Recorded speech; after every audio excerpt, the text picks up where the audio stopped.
సంధ్యక్క,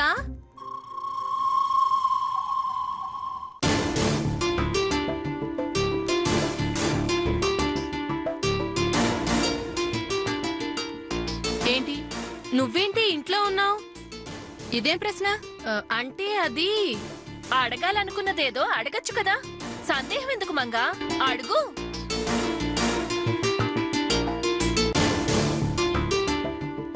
ఏమీ లేదు సంధ్యక్క. ఏం లేదా? సరే ఆగాగు. ఆగాగు, ఉంది ఉంది.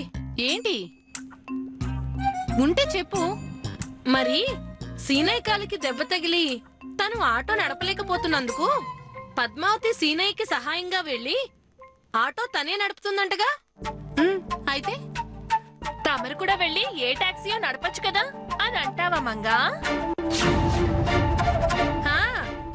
అవును. నేను టాక్సీ నడపడం ఏంటి? చిన్న కోడలు ఆటో నడిపి సంపాదిస్తుండగా లేంది పెద్ద కోడలిగా నువ్వు టాక్సీ నడిపి సంపాదిస్తే తప్పే ఉంది? నీకు వేరే పనే లేదా మంగా? ఎవరు ఏం మాట్లాడమంటే అది మాట్లాడతావా?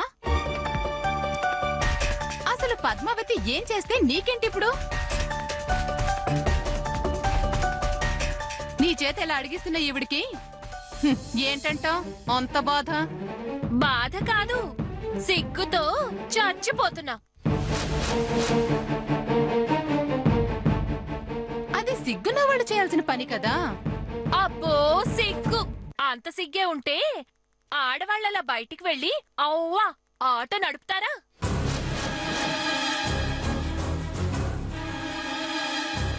పద్మావతి అలా ఆటో నడపడం ఏంటని ఊరంతా కోడై కూస్తుంది. ఆ విషయం తెలుసా సంధ్యక్క?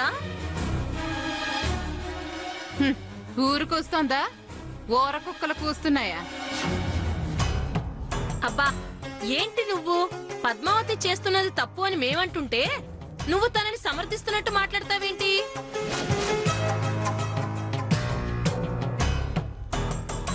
ఈవిడ గారికి ఆవిడ గారంటే ప్రాణం, ఆవిడ గారికి ఈవిడ గారంటే వల్ల మాలిన ప్రేమ. అందుకే ఆ పద్మావతిని వెనకేసుకొస్తుంది. అంత ప్రేముంది కాబట్టే ఆ పద్మావతి ఏం చేసినా చెల్లుబాటు అవుతుంది.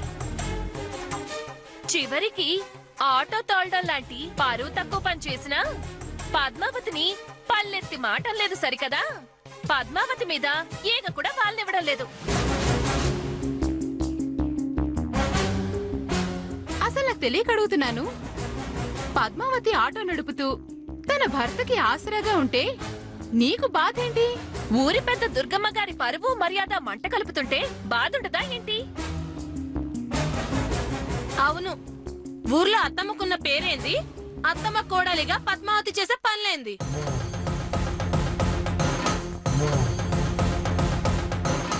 ఎవరికి ఎలా ఉన్నా ఈ ఇంటి పెద్ద కోడలిగా నాకు మాత్రం చాలా అసహ్యంగా అవమానంగా ఉంది.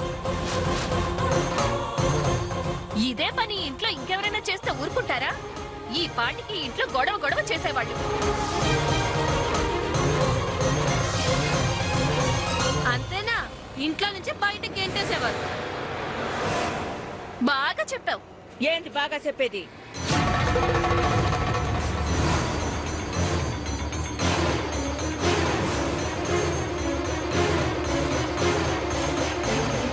అసలు నాకు తెలవక అడుగుతాను. పద్మావతి గురించి మాట్లాడకపోతే మీ ఇద్దరికి పొద్దు పోదా ఏంది? మేమేమన్నాం అత్తమ్మా? దుర్గమ్మ గారింటి ఆడవాళ్లు అలా బయట బరితెగించి ప్రవర్తించడం ఏం బాగుంటుంది చెప్పండి? తన పెనిమిడికి సేదోడు వాదోడుగా ఉండడం, బరి తెగించి ప్రవర్తించడం అవుతుందా? మన ఇంటి మనిషిగా అలా చేయటం తప్పు కదా. తప్పెలా అవుతుంది? ఈ ఇంట్లో ఎవరూ చదువుకోవడానికి ఒప్పుకొని మీ ముందే తను దర్జాగా చదువుకుంటోంది. ఆ విషయం మీరు ఊరుకున్నారు కాబట్టే ఇప్పుడు ఆటో నడపడం వరకు వచ్చింది. అసలు పద్మావతి భర్త సీనయ్యకి అత్తమ్మకి లేని బాధ మీ ఇద్దరికి ఎందుకు? ఏమో, ఈ ఇంటి కోడళ్లుగా మేము అలాంటివి చూసి సహించలేకపోతున్నాం. అయితే మీరిద్దరూ ఓ పని చేయండి. ఏందత్తమ్మా? పద్మావతి గురించి ఆలోచించుడు, పద్మావతి గురించి మాట్లాడు మానేయండి. తప్పు చేస్తున్న పద్మావతిని వదిలేసి మమ్మల్ని అంటాం ఏం బాగుందండి? మళ్ళా చెప్తా ఉండాను, పద్మావతి చేస్తా ఉండదేం తప్పు కాదు. వాళ్ళ పొట్టకూటి కోసం వాళ్ళు కష్టపడతా ఉండారు. గది తప్పెట్లవుతుంది? మేము అలాంటి పని చేస్తే ఊరుకుంటారా అత్తమ్మా? ఏందే మంగ, ఈ మధ్య నీ నోరు బాగా లేస్తా ఉండది. సావాస దోషం అత్తమ్మా. మధ్యలో నేనేం చేశాను సంధ్య? అసలు నిన్నెవరన్నారు? ఇప్పుడు నువ్వన్న మాటకి అర్థమేంటి? మంగ నాతో స్నేహంగా ఉంటుందనేగా. అవును, నువ్వు ఈ ఇంటికి వచ్చిన కాడి నుంచే ఈ మంగలో కూడా మార్పు వచ్చినది. మీరు కూడా అలా అంటారేంటండి? నీ గురించి తెలిసిన ఎవరైనా ఇలాగే అంటారు. చూసారా చూసారా, మీ ముందే కయ్యానికి కాలు దూతోంది. మీరిద్దరు తీరిగా కూర్చొని పద్మావతి గురించి మాట్లాడబట్టే కదా తను అట్లా అంటా ఉండాలి. అసలు పద్మావతి గురించి మాట్లాడే అర్హత మీ ఇద్దరికీ లేదు. తనని చూసి మీరిద్దరు నేర్చుకోవాల్సింది చాలా ఉంది. పద్మావతికి అనుకున్నది సాధించాలనే పట్టుదలుండాలి. గది నెరవేరే వరకు కష్టపడాలనే దీక్ష ఉండాలి. సాటి ఆడదాన్ని మెచ్చుకోవడం నేర్చుకోండి. ఆడదానికి ఆడదే శత్రువు అనే మాట నిజం చేయమాకండ్రి. ఆడదానికి అసూయ ఉంటది, కానీ ఆ అసూయ హద్దుల్లో ఉండాలి, లేకపోతే అసహ్యంగా ఉంటది.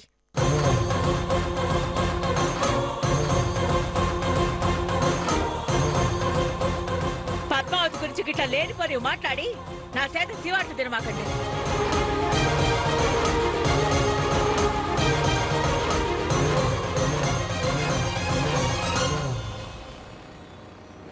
ఏం పాపం, ఇద్దరి మొహాలు అలా అయిపోయాయి.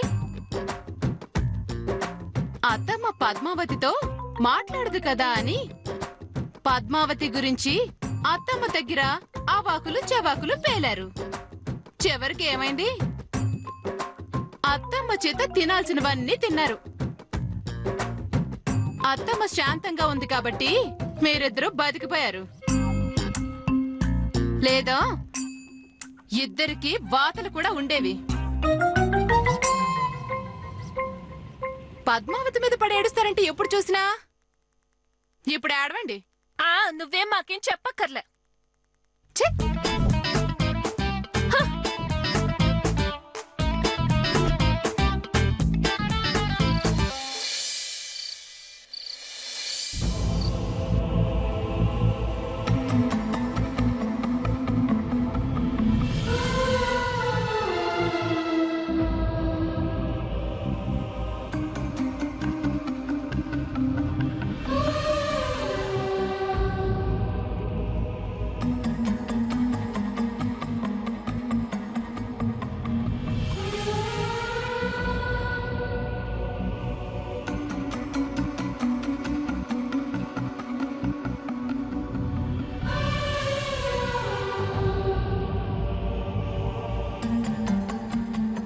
అత్తమ్మా,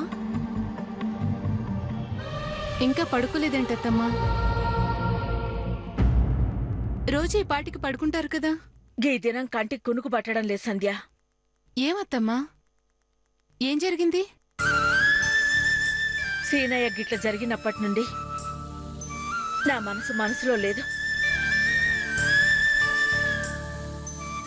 మాకే ఇంత బాధగా ఉంది.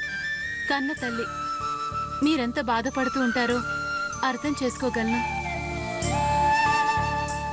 బయటికి మామూలుగా ఉన్నా మీలో మీరు ఎంతగా మదన పడుతున్నారో నాకు తెలుసత్తమ్మా. బిడ్డకు అలాంటి ప్రమాదం, అది ప్రాణాల మీదకొచ్చేంత ప్రమాదం జరిగితే ఏ తల్లి మాత్రం తట్టుకోగలదు? అవును సంధ్య, సీనయ్యకేమన్నా అయితే నేనసలు తట్టుకోలేను. ఎందుకో నాకందరికంటే వాడంటే ఎందుకో తెలియని ప్రేమ వాత్సల్యం. ఆడు చిన్నతనంలో ఉండగా ఆడుతూ పాడుతూ ఆడేదైనా చిన్న దెబ్బ తగిలించుకుంటే నేను విలవిల్లాడిపోయేదాన్ని. అసలు వాడిని అలా చూస్తే నా గుండె జారినంత పని అయింది. గసొంటిది ఆడికింత ప్రమాదం జరిగిందంటే నేనెట్లా తట్టుకోగలను చెప్పు? మిమ్మల్ని ఓదార్చగలిగేంత శక్తి నాకు లేదు. కానీ ఒక్క మాట అత్తమ్మా, మీ చల్లని దీవెనలుండగా సీనయ్యకేమీ కాదు. నా దీవెనలకు అంత మహత్యం ఉంటే అసలు వానికి ఇట్లాంటి ప్రమాదం జరిగేదా? ఆ మహత్యం ఉంది కాబట్టి సీనయ్య ప్రాణాపాయం నుంచి బయటపడ్డాడేమో. మన దగ్గర లేని డబ్బా, గా డబ్బు కోసం ఆడు ఆటో నడుపుడేంది? పద్మావతి చెప్పినా అత్తమ్మ చెప్పినా వాడు వినడం లేదంటే ఆయనకి ఎట్లా చెప్పాలనో, ఎవరు చెప్తే వింటాడో సమజైతలేదు. ఎవరి చేత చెప్పించడం ఎందుకత్తమ్మా? ఇక మీదట ఆటో నడపొద్దని మీరే సీనయ్యతో చెప్పండి. నేనెట్లా చెప్తాను? అయినా ఆడినిప్పుడు ఆటో నడపొద్దని చెప్తే ఆడు ఆటో నడుపుడు మానేస్తే వాళ్ళిద్దరు బతికేదెట్లా? నా దగ్గర డబ్బులు తీసుకోక ఆడు సంపాదించకపోతే ఎట్లా? మరి ఈ సమస్యకి పరిష్కారం ఏంటి? గా మైసమ్మ తల్లికే తెలవాలా.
గా కారు అట్లా పెట్టుకొని ఆ వంటగదులు ఎందుకు ఉండడం? మన సామాన్ల గది ఖాళీ చేయించి ఆడ మంచం వేయిస్తాను. ఇక నుంచి ఆడ నా గదిలోనే ఉండమని చెప్పు. గట్లనే రేపటి నుండి చీకటి పడక ముందే ఇంటికి రమ్మని చెప్పు.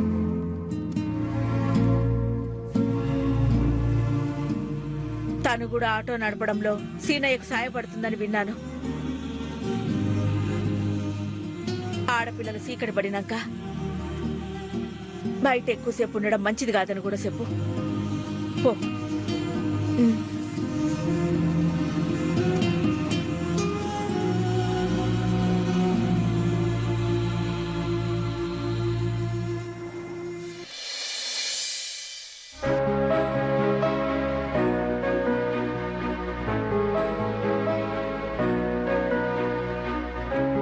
పద్మావతి, ఇంకా ఇక్కడే నిలబడిపోయారేంటి? రండి లోపలికి. ఇప్పటికే చాలా పొద్దుపోయింది. రండి సీనయ్య.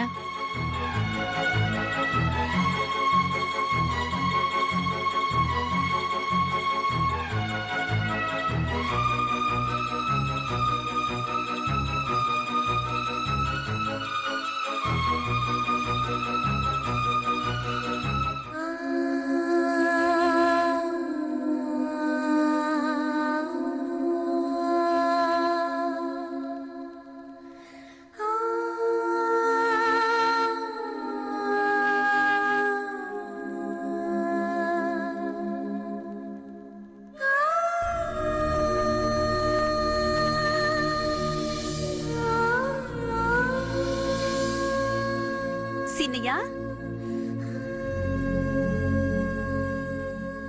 సీనయ్య, నీలో నువ్వే అలా నవ్వుకుంటున్నావేంటి?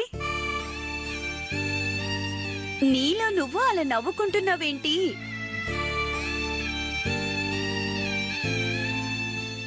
అమ్మని తలుచుకుంటే నవ్వొస్తుంది.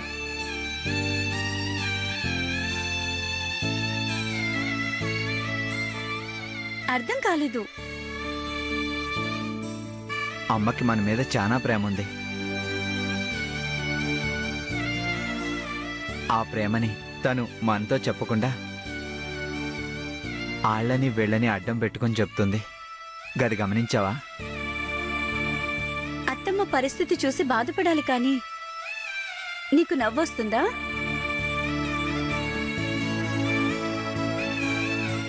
అంత ప్రేముండి పైకి మాత్రం కోపం చూపించడం ఎందుకని గది ఆలోచిస్తుంటే నవ్వొచ్చింది. ఈ మాట అత్తమ్మ వినాలి, అప్పుడుంటుంది నీకు.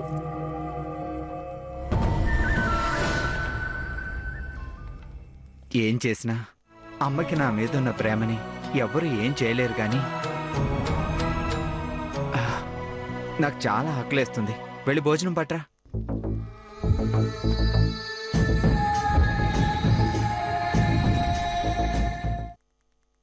ఆకలేస్తోందని అలా వెళ్ళి గట్టిగా అను.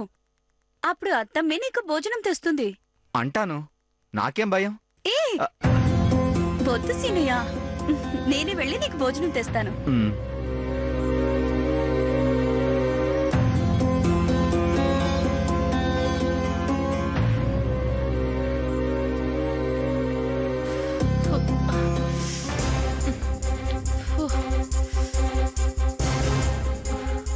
ఏంటి వెతుకుతున్నావు? చెప్తా చెప్తా.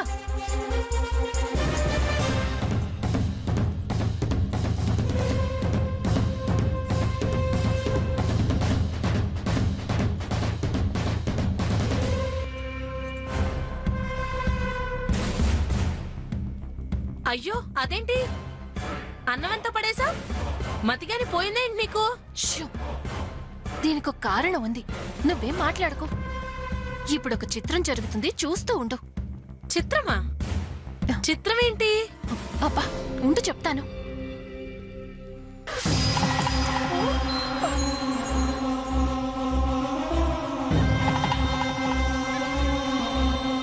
ఏంటి మంగా, పిల్లోడికా నీళ్ళు? ఆ చల్లరుస్తున్నావా? చల్లార్చు, బాగా చల్లారెక్కే పట్టాలి.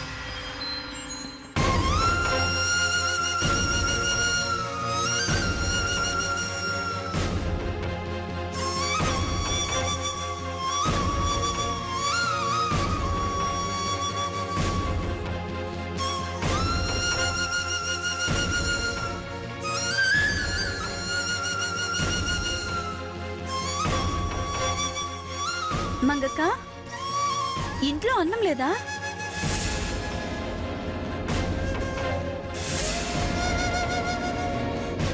లేదు పద్మావతి. మన ఇంట్లో అన్నం ఎప్పుడూ ఉంటుంది కదా. అందులోనూ సీనయ్య నేను ఇంకా భోజనం చేయలేదు. అసలు అంత అన్నం ఏమైంది?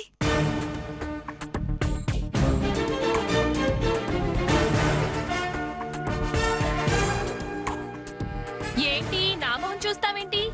అంటే గిన్నెడు అన్నమంతా నేనే మెక్కాననుకుంటున్నావా?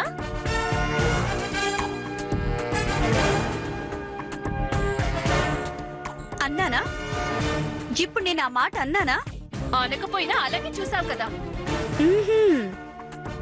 ఎవరు ఏ అర్థంతో చూస్తారో నీకు బాగా తెలుసే.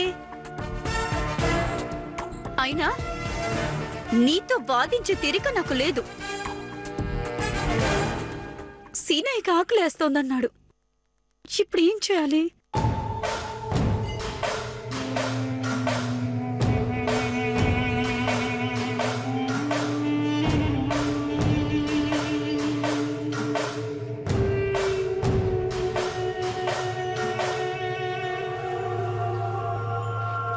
ఇప్పుడు అర్థమైందా మంగా? ఆ అన్నం ఎందుకు పారేశాను? తినే అన్నం అలా పడేయటం పాపం కదా. పాపం ఆ సీనయ్యకి ఆకలేస్తుందంట. పిచ్చి మంగ, అవతల వాళ్ళ గురించి పాపం అనుకుంటే రేపు మనల్ని చూసి మనమే అయ్యో పాపం అనుకోవాల్సి వస్తుంది. అర్థమైందా?